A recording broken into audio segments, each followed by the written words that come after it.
I'm Paul Shred, International Editor of the Cyber Express, and with me today is Steve Ingram, a longtime financial services cybersecurity consultant and a member of the board of threat intelligence leader Cybel. And we're here to talk about the financial services threat landscape. Welcome, Steve. It's great to have you here. Thank you, Paul, and it's great to be here. All right. Well, why don't we start with some of the problems? What are the most common cybersecurity blind spots in financial services, and what can organizations do to stay ahead of those threats? Well, it's a great question, and I think it's worth pausing before we jump into that to reflect, right, that we're on the cusp of something big here. This is, when you look at the geopolitical situation around the world, when you look at the pace of technological development and the deployment of AI and deepfakes and the issues we're dealing with, we're on the cusp of something big. Now, the issues are the same, right? So we started, say, for phishing, we started with general cast the net out, general phishing to spear phishing to now AI-generated deepfakes. And I think while we recognize that, what we must also recognize is that the pace has changed, the landscape has changed, and our approach needs to change with it. So I think we do see some organizations moving. We do see some organizations moving faster, but to be really effective, we need to be anticipating the risks, anticipating the issues well before they arise. People talk about getting ahead of the curve. I don't think we can anymore, but we need to do everything we can to stay abreast with the curve. Interesting, huh? Now, sorry. I was going to say, if we want to look at that even more deeply, I love stories. I like to sort of have a story theme that people can follow as well as a talk track. And as I mentioned to you, and you and I will recall Catch-22, written by Joseph Heller in 1961, because we went to school not as recently as many others on this on this call might have. But for those that haven't read Catch-22 and went to school after the 1980s or 90s, it's a novel about World War II bomber pilots in Italy from the US Air Force. But it's not really about war, it's not really about patriotism, but it is all about greed, bureaucracy, and self-interest. And just like cyber threats never stop evolving, the catchphrase, Catch-22, is about the number of flights that a pilot had to do before they could leave the theatre of war and return home. And every time those pilots got close to that target, that number would increase, and they'd have to do 24, 25, 26 flights. And just like the game we're in with cyber, it keeps moving. And I think, we recognize now that financial services, manufacturing, healthcare, any sector, right? The war against cyber is unwinnable. But the reality is we can't do nothing. So if we play the same rules that we've played all the time in the past, and we look at compliance and we look at risk mitigation and controls, we're just going to be done like a dinner. What we need to do now is recognize the rules have changed. We need to look for deeper wounds, not just surface vulnerabilities. And we need to accept that perfection is not the goal. We're not going to get 100% resilience. What we need to do is to improve our resilience and our adaptability, our agility, our speed to not just respond, but to predict. I guess the overview of Catch-22 is that for the pilots, it's a no-win situation. They get close to the target number of flights, and those number of flights get moved because of the bureaucracy. The narrator is a fellow called Yossarian, and he realizes through the novel that the system is broken, and he has a lot of frustration and concern around what can he do to fix that. And I think a lot of the people I've seen in the last 25 or 30 years in consulting share that frustration. Like it doesn't matter how much you do against the threat actors, they do something else. It doesn't matter how many times you go to management to put out the need for a new system or a new tool, they push back. It doesn't matter how many times you go to the board, they push down. And one trick to the board is to collaborate with other organizations, because any board member will always ask, the first question they'll ask me is, what are the other banks doing? What are the other insurers doing? They're very concerned about not doing what the rest are doing, but they don't necessarily want to be the front runner and the pioneer. But anyway, back to Catch-22. One of the key scenes in Catch-22 is where another flyer, Snowden, is hit with shrapnel in this raid. And Yossarian tries to fix Snowden's injuries, and he fixes all the injuries in the front, and he's in despair because the medical kit from the aircraft has been gone, because there's another character, Milo, who is just a unregulated market capitalist and steals and gives away everything in the pursuit of profit. And he is a bit like the dark web that we have these days, that if you want it, you can get it from Milo. And even as we see, like the that Cyber have done in detecting the number of credentials, like I think it's a terabyte of credentials that they see on the dark web, every day. That's giving people the keys to the warehouse. So Milo doesn't even need to steal it. He can give the thieves, the threat actors, the keys, and they can come and take what they want. But anyway, Yossarian spends all this time fixing the visible wounds on Snowden, but Snowden dies anyway because he had horrendous wounds on his back. And I think we see that as well, that often management boards, even practitioners, are happy to fix what they can see, but they're not always ready to dig in more deeply. And we see prevailing across this is the absurdity of leadership, of compliance, of short-termism. And it's fascinating. I was listening to this podcast the other day, Article 51, I think they're called. They're an NGO, and they were looking at, it was called Cyber with the Chinese character. And they talked about how the Chinese are very strategic with their approach, in that they're deploying hardware across the world as effectively as they can. They're selling software as rapidly as they can. And then they're sharing their governance models to normalize their approach to what they see as good cyber practice across countries, across Africa, Asia Pacific, South America, with a view to influencing long term. And I do get frustrated in our Western world where our sort of long term is 3 months, not 30 years.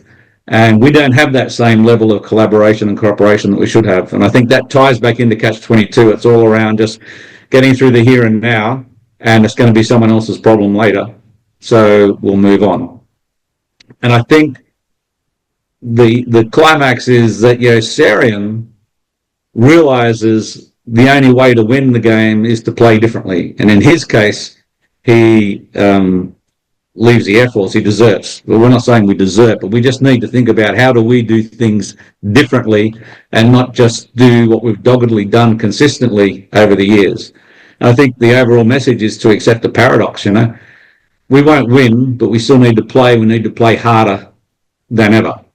So I rambled for a little bit there. I don't know if that was of interest or not, Paul. Yeah, that was great stuff. I mean, it actually got me thinking. So companies in this area need to worry about two things. They need to worry about their own IT, their own, cloud instances and things like that. But they also need to worry about the customer too, because they can also be breached. Their account credentials can wind up on the dark web or something like that. They can fall victim to deep fakes. So it seems like an area that's as sensitive and as big a target as this just has such a huge threat surface that they have to worry about, such a big attack surface. And so I'm just wondering, how do you deal with all those threats, and what do you see here too? Yeah, great question. So the most effective CISOs I've seen in financial services are those that think about their customer's customer. They don't think about the retail division of their bank, the wholesale division of their wealth and asset management program as their customer. They think about the retail division's customers as their customer. So you make a decision here around security, but you really need to factor in how that impacts and how that protects your customer's customer. How does, like with your bank, when they make a decision in the CISO world, how does that affect you as a customer? Because that will affect your loyalty, but it will also affect your regard, your positive regard for them looking out for their safety. Some years ago, I was a general manager at a bank, and I did a restructure of the finance and risk management division. And I noted that in our outbound fraud call center, we'd call people to say, "Are you really buying a refrigerator in Charlotte right now?" And I'd say, "Well, no, I'm not in Charlotte. I'm in Dallas, and I'm not buying a refrigerator." And initially, people will be a little bit, what, Paul, what are you watching me? Are you monitoring me? Then they realize you're looking out for me. I did try and convert that, being young and enthusiastic and naive. I did try and then see if we could add an outbound sales call to that call, such as, "Oh, great. So then, Paul, how's your mortgage going?" But I realized that, one, that destroyed any goodwill we just created. And two, people that are really good at fraud centers or outbound calls for fraud and cyber aren't necessarily great mortgage sellers. So it didn't really work. But I think the banks that do it best are those that allow the CISO to take a strategic role in the organization, to enable the future of the organization, and give them the space and the head cover to think about how the decisions of his team or her team impact on your customer's customer. Interesting. So, So if we tie that back to Catch-22, again, it is just breaking through that bureaucracy. And I see it often. You'll see fantastic people in the cyberspace who have a strategic outlook, who have an enabling mindset, but they get so busy. You know, Taiwan, the government agencies in Taiwan, according to that podcast I was listening to, 2.4 million attacks per day or incidents per day they experience, you know. So often, because we're under-resourced and overstretched, just like in Catch-22 and the pilots, we need to do so much. It's just hard to keep the lights on, hard to keep the operations going. So if we comply with that, then partly that's our problem, right? What we've got to do is look to do things differently, like Cyber will do.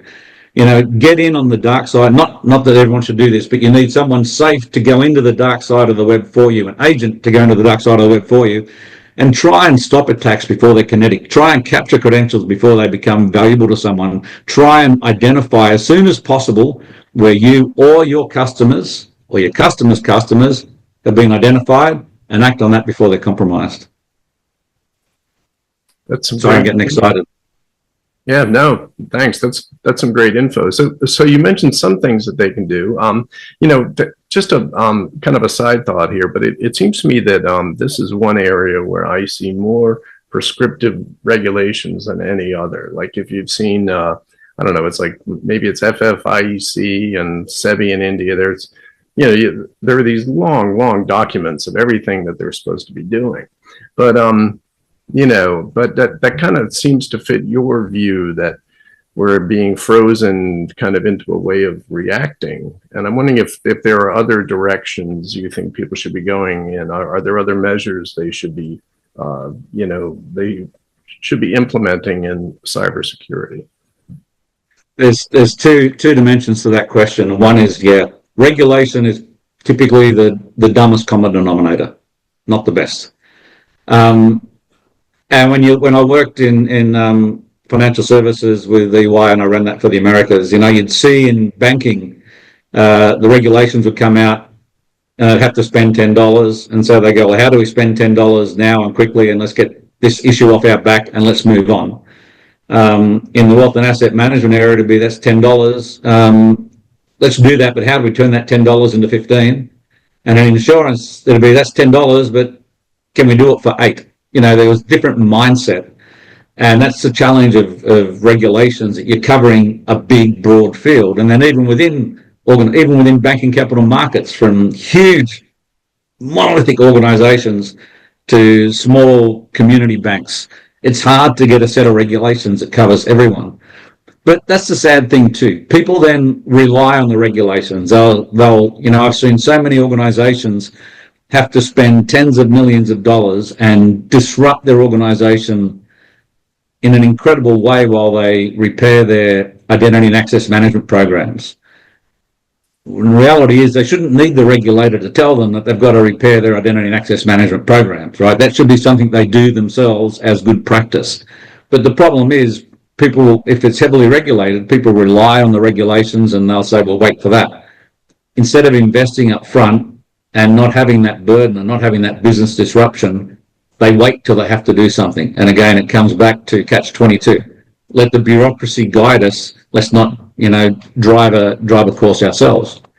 So I think regulation's needed because people typically won't do the right thing unless they really have to, which is a sad indictment on how we're being conditioned in the world today. The other side is that you're right, there's all these new regulations coming out across the world, but I suspect in the US that we'll have there'll be a reduced regulatory environment for the foreseeable future. I think it just goes hand in hand with the approach the administration has at the moment. And I'm not saying that's right or wrong. I'm just saying that's what's going to happen. Regulations will be less intense and will be less policed, for want of a better term. Now, if I go back to the earlier analogy that I gave, or not, it's an example, not an analogy, from Article 51's webcast, that China, for example, are strategic. Sell hardware, sell software, sell governance and approaches, collaborate, do joint exercises, and normalize their approach to a broader international community. Now more than ever, we have a need to self-regulate, to not wait for anyone to come to us and say, you've done the wrong thing, but to actually look ourselves at what we need to do to make sure that our customers are protected, are secure, and beyond that, that the national economy and the global economy is connected, is secure, is safe, protected, not connected, is safe and resilient so that people can conduct business with predictable outcomes. Yeah. Are there better ways that public entities and private ones can collaborate to get to that better cyber resilience? 100%. So, we talked about regulations and legislation. No government, not even if every government in the world got together, I don't believe we could legislate our way out of the cyber risks that we face today, particularly with AI and deepfakes. Not possible. I don't think if every law enforcement agency came together in the world, we could police our way out of people doing the wrong thing. And like I used to work in organised crime and narcotics back in the 80s and 90s, and we'd work on, I worked on operations that could go for 2 or 3 years, and we would work on what we'd call good crooks, high-level major narcotic importers. And they wake up every day knowing that the police are probably going to surveil them, knowing that the police have probably intercepted their telephone, knowing that there's probably listening devices, that they just choose. These people could be great in business. If they went legitimate, they could be great businessmen, but they choose to be criminals, and we'll always have that.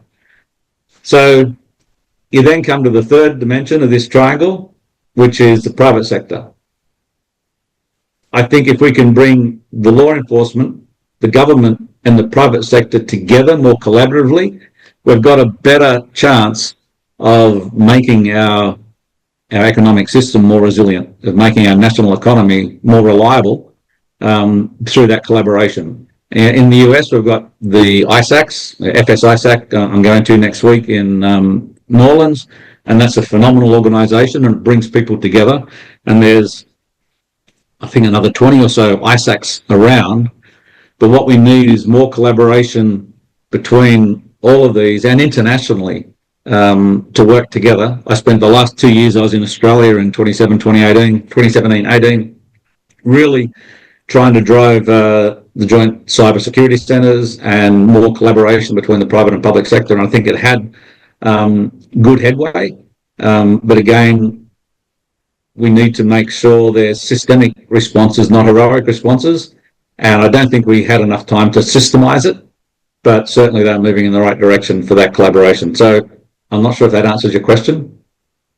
Yeah, actually, so does that work as like a high level working group, or what do you do to Yeah. put something like that into place?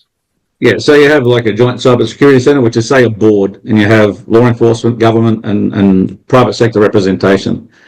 The ideal that we didn't quite get to, but is still achievable in any country, is a cyber fusion center run as a not-for-profit, ideally, where information can be shared in a safe harbor manner, right? So there was an act in the US a few years back around, or actually I think about 10 years ago, around sharing threat intelligence, but I don't think anyone's really leveraged it because people are concerned about any consequences from the regulator or from a third party for sharing threat intelligence. What we need is a safe harbor so that everyone can share information instantly and share it with you saying, look, Paul, I haven't qualified this, but these are some threat indicators I'm seeing. Or, Paul, we've found your credentials on the dark web. We need to work together to do something about this, right?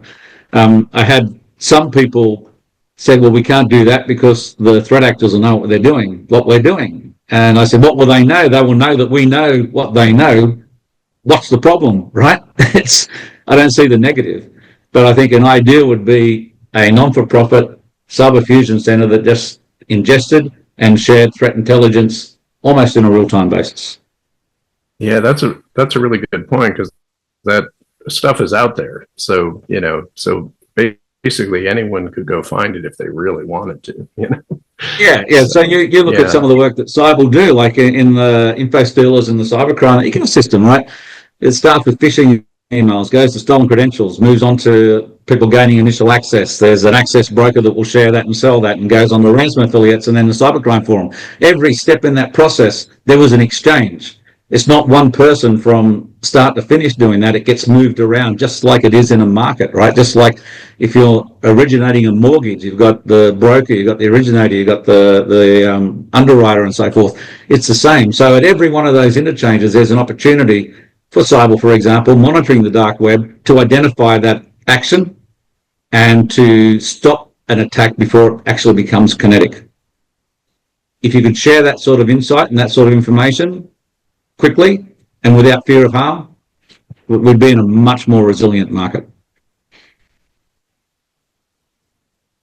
yeah, that's a really good point. I mean, I can't tell you how many times I've actually looked at companies that have been hit by ransomware, and you see that their credentials were actually on the dark web for months leading up to that, and it just sometimes just simple monitoring can make such a difference.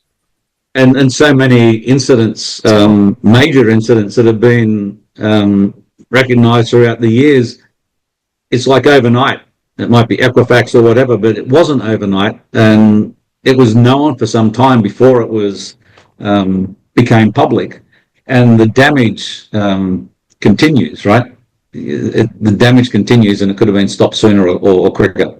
And I do Yeah. get concerned that as we deregulate the environment in the coming months, weeks, or years, that some people will see that as a get out of jail free.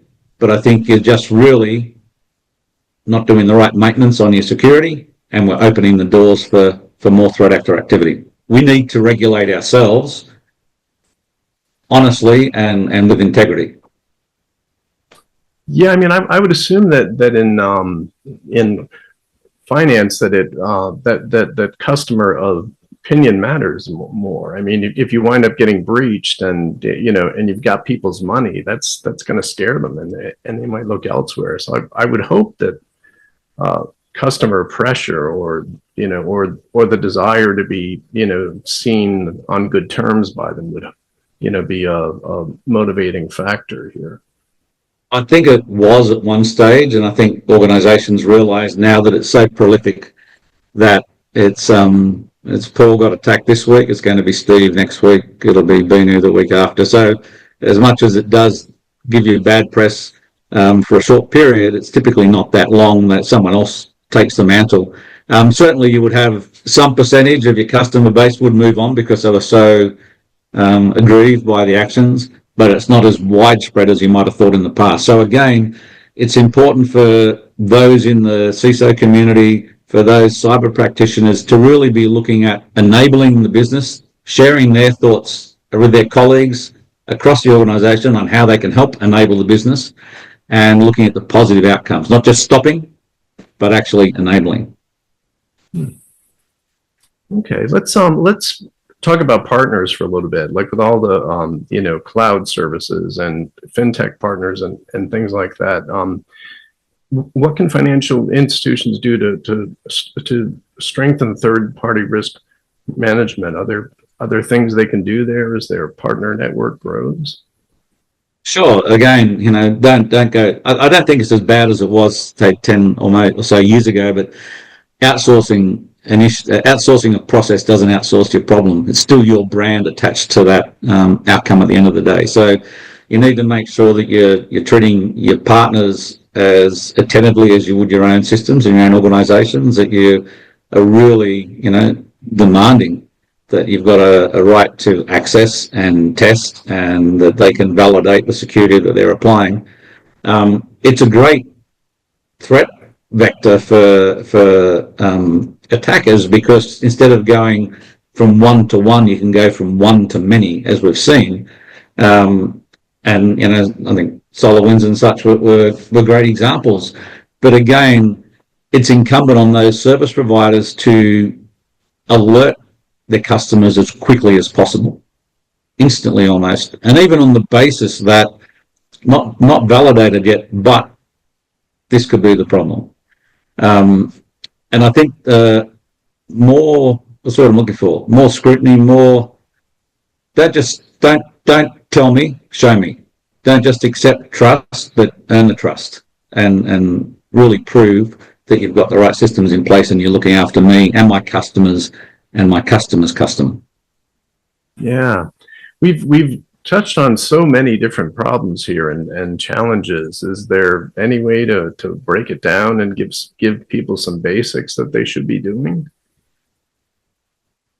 I think it'll be a good way to wrap up, because I have been rattling on for a while, but I think back to catch-22, right? The system's broken. There's still common blind spots. We've still got third party and supply chain risks. We've still got credential-based attacks, and there's internal risks. We need to move to zero trust, right? We've got to move to limiting people's ability to dive across within the organisation. But we're not doing that well enough yet. We need to do more. We don't want to, as in Yassarian and Snowden, don't treat the obvious, right? Don't just treat what's visible to you and what the board sees, right? You've got to look for emerging issues. You've got to look at if you haven't, already worked it out, how are AI deepfakes going to impact your organisation? Synthetic IDs. What are you going to do to protect and make your organisation resilient against those? How do we deal with I'm amazed that ransomware is just continuing to become a bigger and bigger issue, and we haven't been able to get on top of it. But again, maybe it's another example. When I was in banking some years ago, the Commonwealth Bank in Australia, we had an issue, this is 20 odd years, we had an issue with credit card fraud. And we knew the other banks had credit card fraud issues. So I pulled together the 4 major banks, the federal police, the 2 major state police agencies, and a few other organisations, and we had a one-day workshop. And we worked out that if we shared our data, we could identify the point of compromise. And we collected our data, we shared it, the police analysed it, we identified a number of gas stations in Sydney and Melbourne that were set up for no other purpose than to harvest credit card details. They even had it going back to PIN number stuff, right, not tap and go. That's how old it is, but they had cameras set up just to get the PIN numbers. And then they worked out that if they held that data for 3, 4, 5 months before they shared it, it was harder for us to identify the points of compromise. So my point here is, you might be a manager in threat intel in a medium tier bank. Talk to your boss first, but go and reach out to the other banks. What can you share if you're not doing it already? What can you do collaboratively? And then how do you expand that to include the regulator, to include law enforcement, to how do we think beyond the immediate and look at where we can leverage, greater capacity? I come back to that absurdity of compliance leadership, and we need to move away from that, and we need to become right now on the front foot and proactive. we need to look at automating threat detection, about using IA models to monitor the dark web, stop attacks before they get mobile, before they're kinetic, and play harder now than we've ever played before. I think the rules of engagement we've had in the past are flawed now. I don't think they work for the current situation we're facing. And I think, and it's probably okay, but perfection's not the target here. 100% resilience is not the target here, but we need to have an agile model of resilience and adaptability and keep addressing all of these, not even new risks, but new plays on old risks. Yeah. Great stuff. Well, we've been talking with Steve Ingram about the financial services threat landscape. And Steve, thank you so much for your time. It's been really great. And thanks to our audience also for your time. You're very welcome. Thank you, Paul. Thanks for sharing the time.